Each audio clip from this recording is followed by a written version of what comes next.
Assalamualaikum warahmatullahi wabarakatuh. Masya Allah teman-teman. Kali ini di segmen kali ini kita lagi ada, ini segmen kedua sebenarnya. Kemarin sudah ada cerita-cerita juga. Kali ini kita mau cerita tentang dunia pesantren. Jadi bagi teman-teman yang mau sekolah ke pesantren, dengerin nih. Apa saja sih keunikan-keunikan yang ada di pesantren. Nah, kali ini saya sudah bersama teman saya. Kami alumni Al-Muslimun ya. Sekijang. Tahun berapa kita dulu, Mas? 2012. Angkatan tahun 2012 SMA-nya ya. Itu luar biasa. Banyak pengalaman-pengalaman di pesantren yang tergolong unik, menarik, dan tentunya inspiratif bagi teman-teman sekalian. Selain itu juga waktu kebakaran di pondok, wah luar biasa tuh ya. Pontang-panting ngurusin kebakaran, wah. Tapi saya waktu itu nggak tahu tuh, tiba-tiba api itu udah turun aja, udah selesai. Kalau kita awal kebakarannya nggak tahu, apinya udah naik baru tahu. Kalau Mas Arif ini masih merasakan narik-narik akhwat nih. Padahal beliau ini paling takut sama akhwat. Jadi ketika kebakaran, akhwat tuh serasa kayak ikhwan jadinya. Ditarik aja, dipaksa. Udah dibilang nggak muhrim, mau mati kalian gitu. Luar biasa. Ya, jadi pengalaman yang ini. Nah, Mas Arif ini di segmen pertama kita sudah ceritakan bahwa beliau ini dari Rokan Hulu dan sekarang sedang kuliah di Jakarta. Nah, sekarang kita mau berbicara tentang pengalaman beliau, pengalaman saya sekolah di pesantren. Masya Allah. Oh, Masya Allah. Antum masuk dari tahun berapa tuh, Mas? Kalau nggak salah tahun 2006. 2006 di apa ya? Di Oh Juli iya, iya. Kayaknya di Juli. Juli ya, 2006. Oh ya, antum masuk dari setelah kelas tamat 1. SD ya? Iya, tamat SD. Tamat SD masuk. Pertama ke pondok pesantren itu, pondok pesantren itu keinginan sendiri sih sebenarnya. Oh, tidak ada paksaan dari orang tua. Tidak ada paksaan. Karena di kampung itu yang masuk pondok itu cuman orang-orang satu yang berduit, yang high class. Ya. Dan kita kalau orang-orang yang enggak dari keluarga menengah ke bawah, masuk pondok itu kan terbilang mahal ya. Ya, betul. Apalagi sekarang kan? Apalagi sekarang masuk pondok itu kalau enggak kisaran, kalau muslimun aja lah. Dulu dulu waktu saya masuk 2009 itu sekitar 1,5 juta. Sekarang 10 juta. Kalau enggak 8 jutaan sekarang ya. 3 juta uang pembangun tahan 6 juta atau berapa udah lupa ya. Luar biasa. Dulu waktu itu masuk dari keluarga miskin gitu. Datang ke rumahnya Pak Kiai Ustaz Usman Dalimunte. Itu berapa orang dari Rohul? Waktu itu sendiri ya? Sendiri, tapi udah ada ponakan lah, dibilang ponakan yang duluan. Kelas 1. Dia kelas 1, dia kelas 2, anak saya itu kelas 1 gitu. Jadi ngikut dia. Karena yang memotivasi masuk pondok itu bahasa Arab. Itu siapa tuh? Alam Syah. Alam Syah. Masya Allah. Saya udah nggak jumpa itu. Alam Syah kalau datang itu, dia kan kalau di kampung itu kan ada kultum. Berarti keunggulan pesantren Al-Muslimun dulu itu di bahasa, Mas ya? Iya, di bahasa sama kultumnya. Ceramahnya.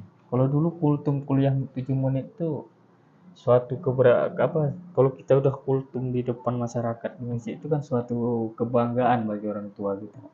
Jadi kita melihat baru kelas 1 itu si Alam Syah itu dia lihat dia kultum, jadi kita termotivasi. Jadi orang tuanya bangga kan melihat dia kan. Kita juga berharap gimana kita bisa membanggakan orang tua. Dan sering juga nonton acara-acara ceramah gitu. Yang paling suka itu Ustaz Arifin Ilham. Jadi masuk pondok itu cita-citanya biar jadi ustadz kayak Arifin Ilham gitu. Awal Sekarang udah nyampe belum? belum nyampe, masih jauh. Nah, kita putus dulu sebelum kita lanjutkan cerita tentang itu tadi. Nah, selain motivasi di masuk pesantren karena ada teman tadi atau saudara yang terlebih dahulu masuk pesantren. Nah, ketika di pesantren itu banyak nggak pengalaman-pengalaman unik gitu? Karena kan kita nih udah beda daerah semua nih kan gitu. Iya. Yang jelas beda, bisa jadi beda suku, beda kebiasaan, mungkin bisa kelahi atau apa gitu. Kalau di awal kita di awal dulu. Masya Allah itu kalau di awal itu ada beberapa teman itu kan dari Pekanbaru itu. Dia langsung kayak ini ngegeng gitu. Ada geng masing-masing gitu. Jadi sok jago gitu sok jago. Harus kalau apa waktu itu sistemnya mau sistem puasa gitu, kayak puasa gitu. Jadi kalau mau apa dulu kelahi dulu sama dia. Jadi nggak hanya, jadi teman-teman ya, nggak hanya di SMA ada geng-gengan itu, di pesantren juga ada. Nah, awalnya iya gitu.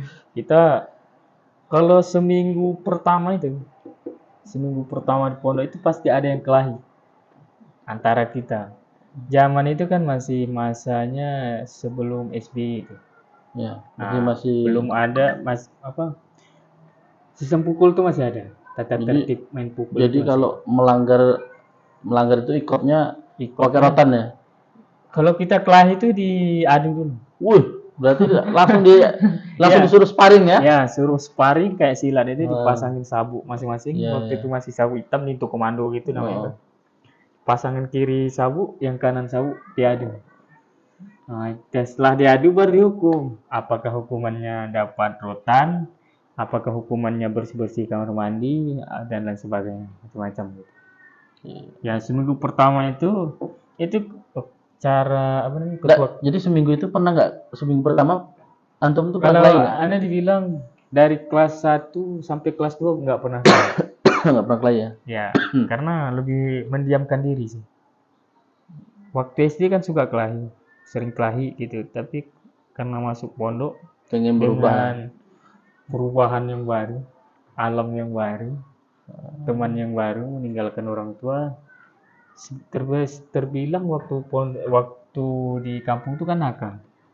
Ya. Tuh. Tapi rupanya setelah datang ke pondok rindu orang tua tuh nggak ada rupanya.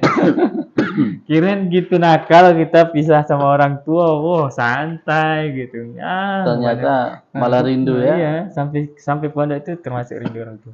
Kelas 1, kelas 2 itu masih terbilang pendiam. Pernah nangis nggak? Kalau nangis nggak pernah. Maksudnya nangis waktu rindu orang tua itu pernah nangis? Kalau dibilang nangis di muka umum nggak pernah. Tapi kamar mandi. Nangis di kamar mandi pernah. Wah, saking ngangennya dulu bagi teman-teman yang merantau, nggak masalah. Kita rindu sama orang tua itu hal yang suatu keharusan ya. Tapi jangan sampai mematahkan semangat kita. Udah rindu, pengen pulang, nggak mau sekolah lagi, itu jangan. Rindu kita buat jadi semangat untuk membanggakan orang tua. Nah, itu jadi lebih keren. Kalau cara saya itu menghilangkan rindu itu di kamar mandi. Nangis sepuas-puasnya, hidupin keran, ceburin. Wah, jadi kan gak ada yang tahu. Sambil keran bunyi, kita nangis, air nyebur, berbar, itu sambil nangis itu. Puasin aja nangis itu. Kelas 1, kelas 2. Puaskan rindu gitu kan. Habis itu keluar, kan udah mata udah bersih, apa nggak ketahuan gitu. Itu baru nangis apa gitu. Caranya gitu. Kalau saya dulu nyaranya. Tapi kalau di apa tuh mental juga apa namanya, malu gitu. Kalau ngeliatin ke orang tuh malu. Yalah, udah jauh-jauh dari Rokan Hulu ke Pelalawan, masa pulang lagi nggak selesai kan gitu. Iya. Itu awal-awal masuk. Iya, awal-awal masuk. Terbilang seminggu lah. Tapi sebenarnya kalau bilang seminggu enggak, yang seminggu ini pasti gitu, pasti ada yang kelahi. Tapi kalau terbilang sebulan itu ada yang kelahi, tapi enggak setiap hari. Kalau seminggu ini setiap hari. Jadi waktu kelahi itu kelas berapa tuh? Kelas 1. Enggak, katanya kelas 2, kelas 1 belum enggak pernah ikut kelahi. Ya, kalau Ana enggak. Kalau antum mulainya pernah kelahi itu kelas 2 apa kelas 3 antaranya? Kelas 3 ya. Itu karena ditantang juga. Makin lama kesabaran makin hilang. Siapa tuh, boleh tahu nggak? Oh, nggak boleh. Siapa tahu dia nengok kan. Jadi makin lama makin terpancing. Kau nggak kawan tuh? Nah, Kau ya. nggak? Nggak tahu. Mungkin kadang bisa udah lupa gitu kan. Jadi tapi kadang kita sama teman-teman yang dulu mungkin kita bermusuhan di sekolah itu jadi kangen juga terkadang gitu kan. Iya, kangen. Terbilang gimana ya? Waktu itu kita punya ketua kamar itu Bang Sapri. Disebut nama karena ini kebaikan ya. Iya. Bang Sapri sama Bang Junai itu mengkoordinir kita itu bikin kopak gitu. Kita kan berbeda nih. Ini ada orang dari suku Jawa, Batak, Melayu, Minang dan lain sebagainya kan. Dijadiin satu kamar. Cara Bang Sapri sama Bang Junai ini? Stop dulu. Ayo.